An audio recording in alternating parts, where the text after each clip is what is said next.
Welcome back to A Philosophy of Action.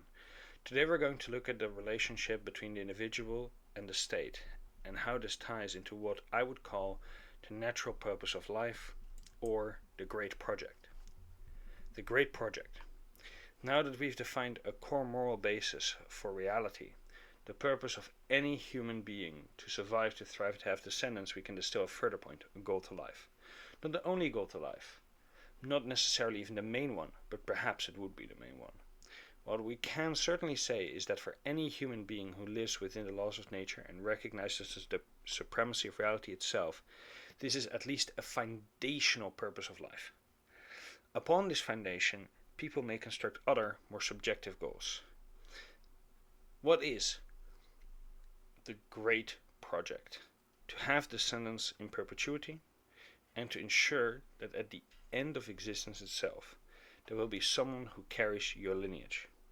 This goal is not merely societal, but fundamentally individual. Every individual has a duty to ensure the continuity of their line, to build a world where that's possible, and to cooperate in creating a society which ensures that you and your society can do the same. Historically, the first form of political organization was the tribe. Small family units, multiple families bound together under one or several chiefs, pooling resources to survive and perpetuate their existence. The relationship between chiefs and individuals is clear. The chief's legitimacy rested on ensuring the survival and the descendants of his people. If he failed, he made it impossible for his people to fulfill their part in the great project and their natural purpose. His authority would collapse, people would leave, rebel, or replace him, with those who stay, who do not revolt against such leaders, being eliminated through natural selection. As tribes grew, they inevitably came into contact and conflict with others. Competition over resources made warfare almost inevitable. Victorious tribes absorbed or assimilated the defeated ones, expanding their population, resources, and strength, while smaller tribes unified into larger confederations in order to resist the pressures of these larger victorious tribes, from which further peer conflict resulted. Over time, and through this iterative evolutionary process, more sophisticated societal organizations developed, which allowed certain groups to outcompete others, laying the foundation for what we would recognize now as the modern nation state and or other forms of modern government. A state in which we live exists because it organizes people more effectively than rival groups.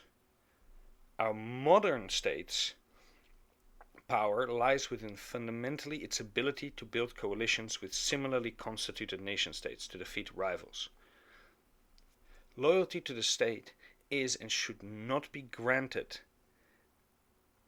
because the state is inherently good, but because this state is the best form of protection against external threats and aids you in your great project and in the great project of the whole society. The fate of Rome illustrates this. In the rest, Rome's system collapsed. The state became an excessive burden to the people and their ability to participate in their own great project and their goal of life. On top of that, Rome adopted Christianity. With its focus on spiritual purity over pragmatic solutions, Christianity weakened West Rome's pragmatic ability to integrate new groups like, for example, the Goths. Instead of assimilation, Rome alienated them, because among other things, the Goths had an heretical interpretation of the gospel, which is called Arianism, leading to a revolt and eventually conquest. In the East, however, after the rise of Islam, Christianity was used to redefine Eastern Rome as a unified Christian Greek state, giving the Byzantine Empire the cohesion to survive invasions and reforge itself as a Greek civilizational state. Of course, the fall of Rome is more multifaceted than this, but the core lesson when it comes to Christianity's relationship with the fall and even the protection of Rome is that the usefulness of any particular policy is not static. Its effectiveness depends on whether it enables the state's people to survive, thrive, and have descendants within the context of the time. A state that undermines this, no matter its ideology or religion, becomes illegitimate and will, over time, either be reformed or destroyed through natural selection. The relationship between the individual and the state is therefore conditional. To those included in the great project, the state is legitimate. To those excluded, they are sacrificed, marginalized, or prevented from having descendants, the state is illegitimate. It is therefore morally justifiable for excluded individuals or groups to resist the state by any means necessary. Natural selection will determine whether the state was right to exclude them, or whether the excluded prevail and reshape society. Of course, governance involves sacrifice. Resources are limited and states must sometimes prioritize certain individuals over others. A king, president, or council may choose to exclude some so that the majority can survive, but legitimacy at the individual level remains. For the excluded, the state has become illegitimate and resistance is justified. This is why governments must be extremely careful about whom they sacrifice. If they exclude too many people or the wrong people, they will invite revolt and societal collapse. One clear example is military recruitment. A state that sends 18-year-olds to die in war before they have had the chance to create families undermines their natural purpose and their participation in a great project. It denies them descendants, sacrificing them for the survival of others. This is why, ideally, no one should be sent to war before the age of 25, as an example. Training earlier is fine, but giving young men the chance to start families before risking their lives ensures they fight with something real to defend, and that even if they die, their lineage survives and they have descendants. Modern wars illustrate this tragedy.